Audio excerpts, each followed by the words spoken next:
Hello dear, welcome करता हूँ आप सभी को यूट्यूब चैनल मेडिकल नर्सिंग में। और आप लोग जितने भी एएनएम के कैंडिडेट हैं सबको वेलकम है। जैसा कि जानते हैं कि बिहार में एएनएम का बहुत बड़ी बहाली है, लगभग 10,709 बहाली पर जो है पोस्ट पर निकले हैं। ठीक है, तो ऐसे में हम लोग जो है आप लोग को हर एक तरह के क्वेश्चन को तैयारी करा रहे हैं और इस प्रकार से यह आपका जो है आप लोग देख सकते हैं। इससे पहले मैं 8 से 9 वीडियो डाल चुका हूँ, लेकिन रिस्पॉन्स उतना बढ़िया नहीं है आप लोग को। तो मैं यही कहूँगा कि ज़्यादा से ज़्यादा जो पढ़ने वाले हैं, जो जॉब चाहते हैं, जो रियल में जो एग्ज़ाम में क्वेश्चन आता है उस प्रकार के क्वेश्चन पढ़ना चाहते हैं, तो इस चैनल को सब्सक्राइब कर लीजिए। और डेली रात में 9 बजे यहाँ पे वीडियो डलता है। ठीक है, चलिए शुरू करते हैं।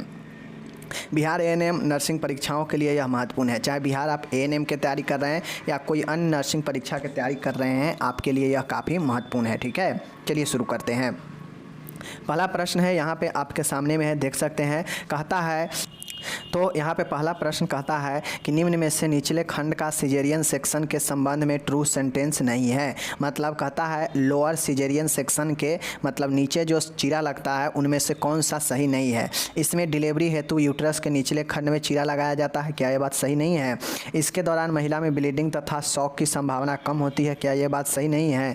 इनमें इंसिजन अम्बिलिकल्स नीचे होते हैं, क्या ये बात सही है। इनमें से इंसिजन का लगभग 1/3 भाग अम्बिलिकल्स के ऊपर तक जाता है। ठीक है, तो इसका right answer option number D है। इसमें जो चीरा होता है, जो चीरा लगाया जाता है, वह लगभग 1/3 भाग मतलब एक हिस्सा का 3 हिस्सा जो है वह भाग अम्बिलिकल्स के ऊपर तक जाता है। ठीक है, मतलब इसमें जो चीरा लगाया जाता है वह अम्बिलिकल्स के जो है 1/3 भाग जो है ऊपर जो है चीरा लगता है। ठीक है, नाभि के ऊपर। समझ रहे हैं चीज़ों को। चलिए दूसरा है, कहता है कि निम्न में से पोलियो के प्रोटेक्शन प्रदान कौन करता है। Preventive, BCG, MMR, IPV। तो आप लोगों को पता है कि पोलियो के लिए जो सुरक्षा देता है वह IPV होता है, इनएक्टिव पोलियो वैक्सीन। ठीक है, तीसरा है, कहता है निम्न में से ART यूज में ली जाने वाली प्रोटेज इनहिबिटर ड्रग है। ठीक है, कहता है कि निम्न में से ART, ठीक है ना, एंटी रेट्रोवायरल ट्रीटमेंट होता है। यह ART यूज में ली जाने वाली जो प्रोटेज इनहिबिटर ड्रग होते हैं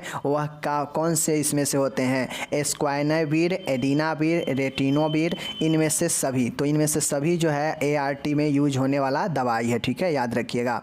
चौथा है, माय डियर, निम्न में से किस बीमारी में के ट्रांसमिशन में कुत्ते का योगदान है। मतलब इनमें से कौन सा बीमारी है जो कुत्ते के द्वारा संचारित होता है। पोलियो, क्षय रोग, रेबीज, एड्स। तो आपको पता है रेबीज कुत्ता के काटने से होता है, जिसे हाइड्रोफोबिया भी कहते हैं। ठीक है, एड्स होता है HIV के कारण, माइकोबैक्टीरियम ट्यूबरकुलोसिस के कारण ट्यूबरकुलोसिस होता है, और पोलियो वायरस के कारण पोलियो होता है। ठीक है, पांचवा है, कहता है हेपेटाइटिस A का मुख्य संचार रूप में से कौन सा मार्ग है। मतलब एक हेपेटाइटिस A है, तो हेपेटाइटिस A के कम्युनिकेशन में मुख्य रूप से मेनली रूप से किस मार्ग द्वारा जो है संचार होता है।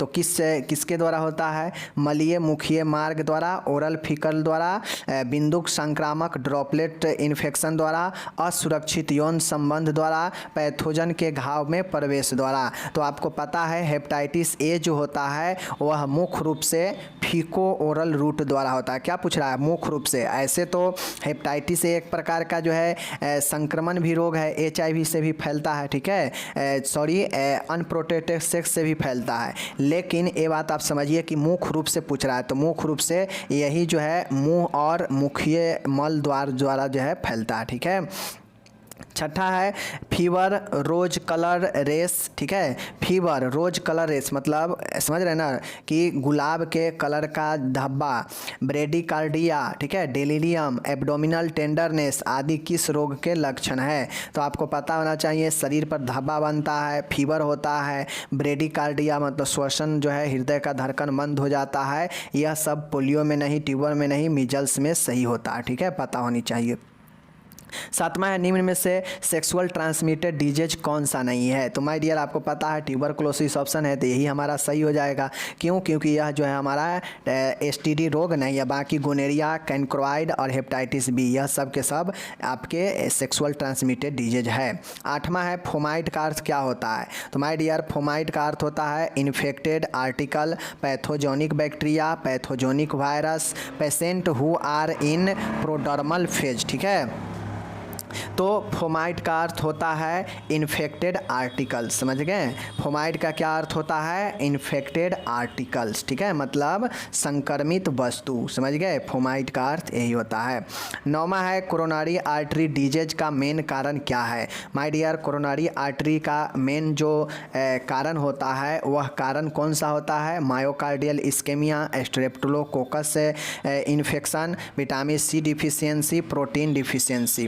तो माय डियर, कोरोनरी CAD का मेन कारण होता है मायोकार्डियल इस्केमिया। मायोकार्डियल इस्केमिया का मतलब है कि जो रक्त होता है वह हृदय को सही से नहीं मिल पाता है, जिसके कारण हृदय का मांसपेशी में क्षति होने लगता है, ठीक है। 10वां है निम्न में से हाइपरटेंशन का मॉडिफाइबल रिस्क कौन सा है? हाइपरटेंशन में से इनमें से कौन सा आप जो है मतलब कौन सा इनमें से आप चीज़ों का सेवन करते हैं जो आपको रिस्क को बढ़ा देता है हाइपरटेंशन का? Age, family history, sex, smoking. Smoking करने से आपके हाइपरटेंशन बढ़ जाते हैं, ठीक है। 11 नंबर है निम्न में से कौन सी फाइंडिंग मॉडरेट हाइपरटेंशन को इंडिकेट करती है? मतलब इनमें से कौन सी फाइंडिंग मॉडरेट हाइपरटेंस को इंडिकेट करती है?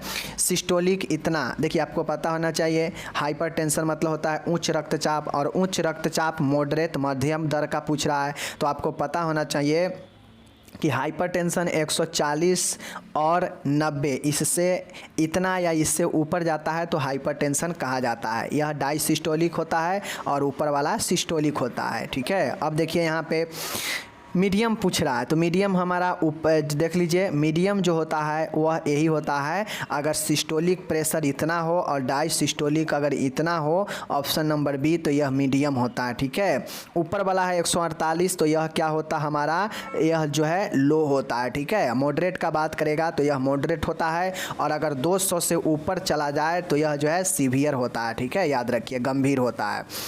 12 है एमनेसिया से क्या समझते हैं? माय डियर, एमनेसिया का मतलब होता है स्टिमुलस को गलत पहचानना, मेमोरी में कमी आना। यही हमारा right answer option number B right होगा, ठीक है, क्योंकि मेंटल हेल्थ से भी पूछता है, आपको पता होना चाहिए। 13 है रन फिट्स। रन फिट्स क्या होते हैं? तो जो एल्कोहलिक सीजर जो आता है वह रन फिट्स के अंदर जो है आता है। दौड़ने से जो फिट्स आता है वह एल्कोहलिक सीजर के जैसे होते हैं, ठीक है। 14 है ECT कितने समय के लिए दी जाती है? अब आपको पता होना चाहिए कि मेंटल हेल्थ वाले व्यक्ति की समस्या जिसको रहता है, गंभीर समस्या, उसको में करंट पास किया जाता है, जिसके द्वारा ECT कहते हैं।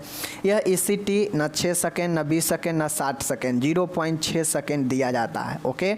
आगे देखिए 15 है ह्यूमन बॉडी में आयरन का सर्वाधिक एब्जॉर्प्शन कहाँ होता है? एक मानव का शरीर है, वहाँ पे आयरन का सबसे ज़्यादा अवशोषण कहाँ होता है?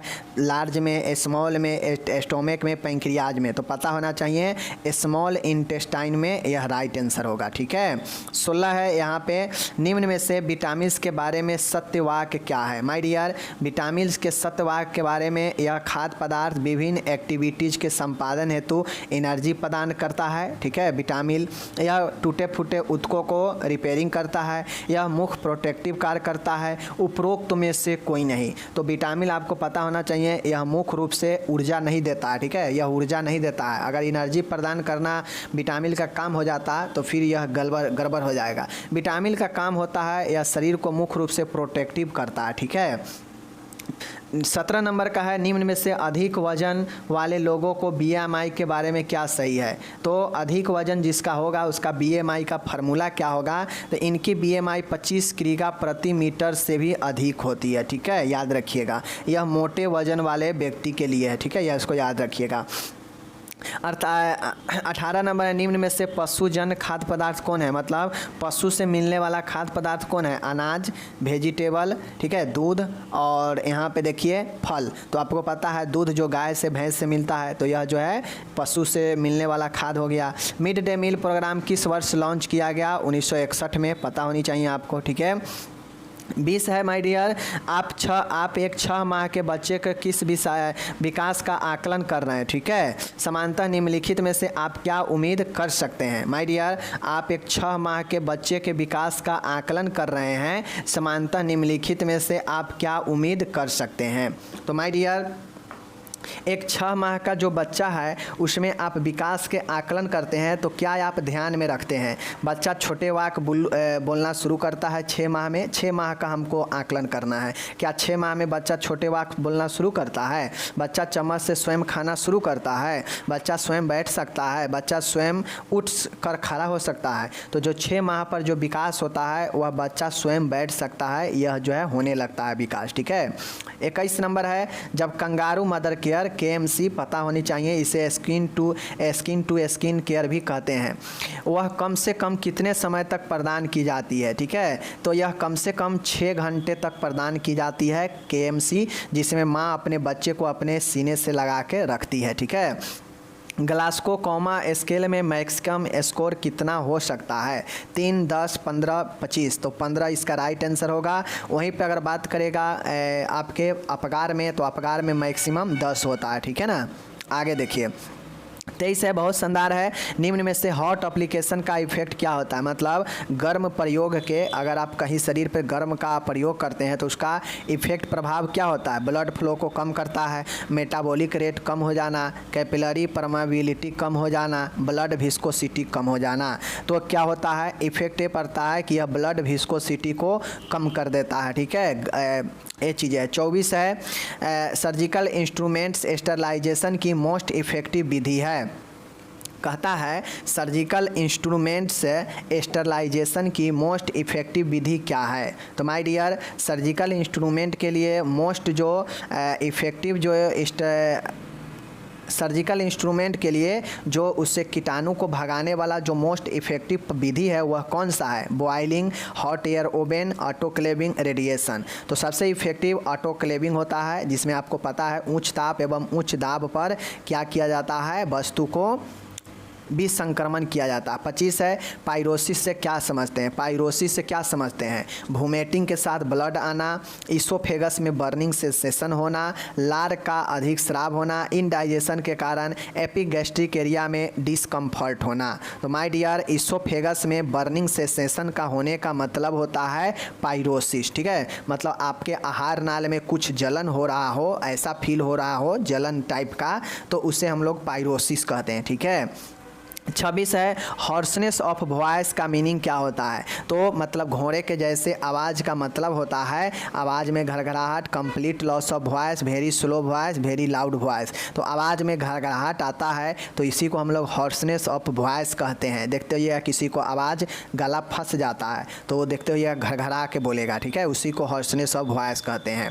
लेबरेंथाइटिस का मतलब होता है यह लेबरिंथ, यानी यह जो है किसका है? कान का एक समस्या है, लेबरिंथ में प्रॉब्लम होना। ठीक है। 28 है, क्रिएटिन के बारे में क्या सही वाक्य कौन सा है? क्रिएटिनाइन के बारे में कौन सा वाक्य सही है? यह एक हार्मोन है, यह एक डाइजेस्टिव एंजाइम है, यह एक प्रकार की ब्लड सेल है, यह एक वेस्ट प्रोडक्ट है। तो आपको पता है क्रिएटिनिन ब्लड में पाया जाने वाला यह एक वेस्ट प्रोडक्ट होता है। अगर आपके KFT के जाँच में अगर क्रिएटिनिन, यूरिया ये सब बढ़ गया, मतलब आपके किडनी जवाब दे रहा है। ठीक है।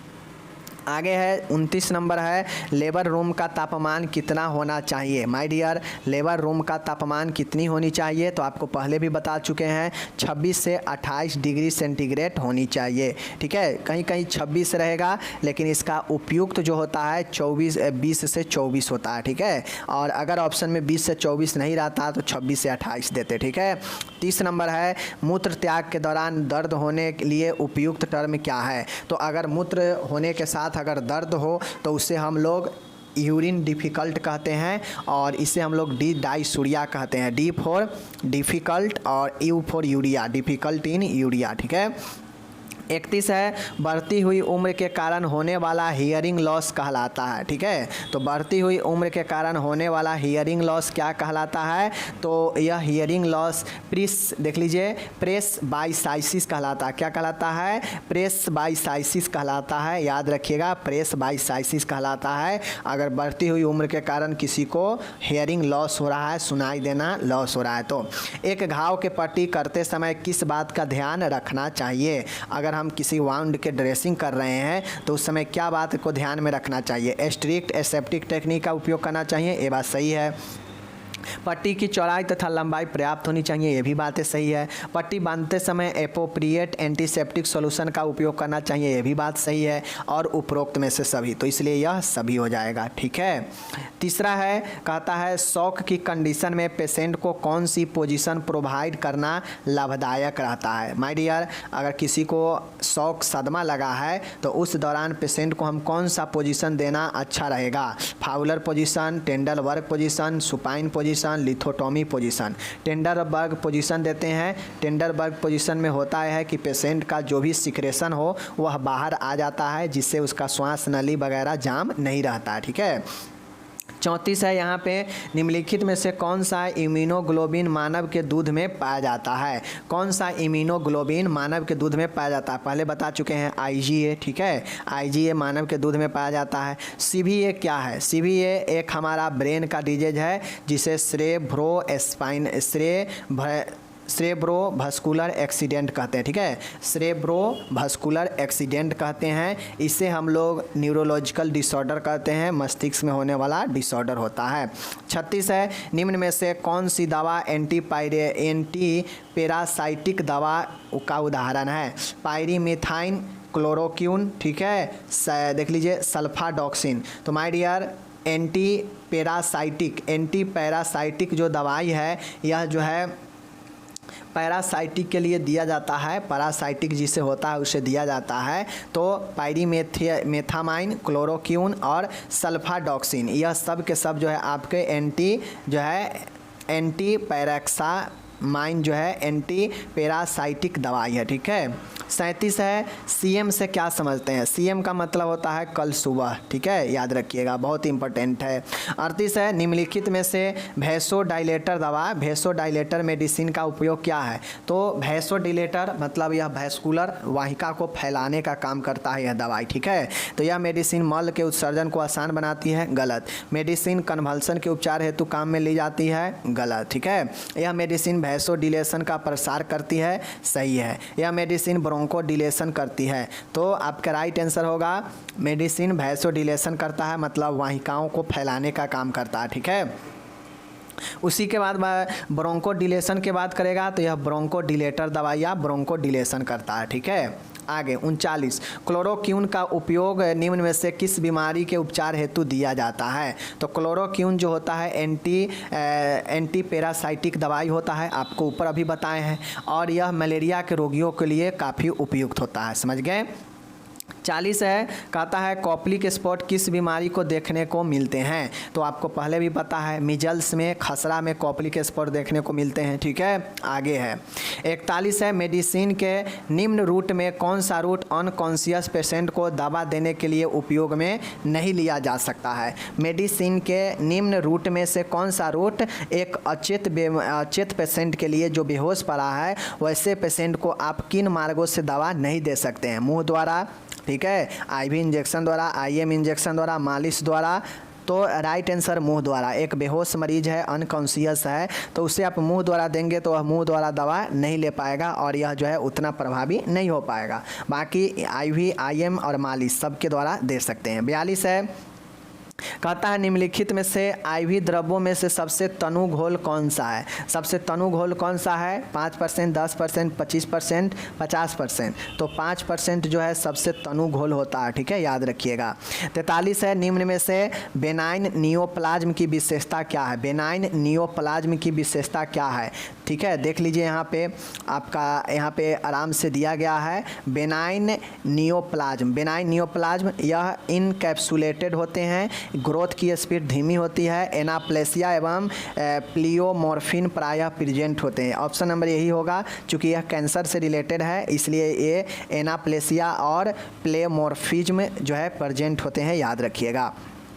44 है, लोकल एनेस्थेसिया को इस नाम से भी जानते हैं। लोकल एनेस्थेसिया को हम लोग किस नाम से भी जानते हैं, रीजनल एनेस्थेसिया के नाम से भी जानते हैं, ठीक है। आगे 45 है, बिल-रोथ 1 की प्रक्रिया किस डिजीज के मैनेजमेंट हेतु काम में लाया जाता है। तो आपको पता है, मैं पढ़ा चुका हूँ कि बिल-रोथ 1 जो है पेप्टिक अल्सर के उपचार में आता है, ठीक है। इसमें जो है आपके पेट को काट दिया जाता है और छोटी आंत से जोड़ा जाता है। ठीक है।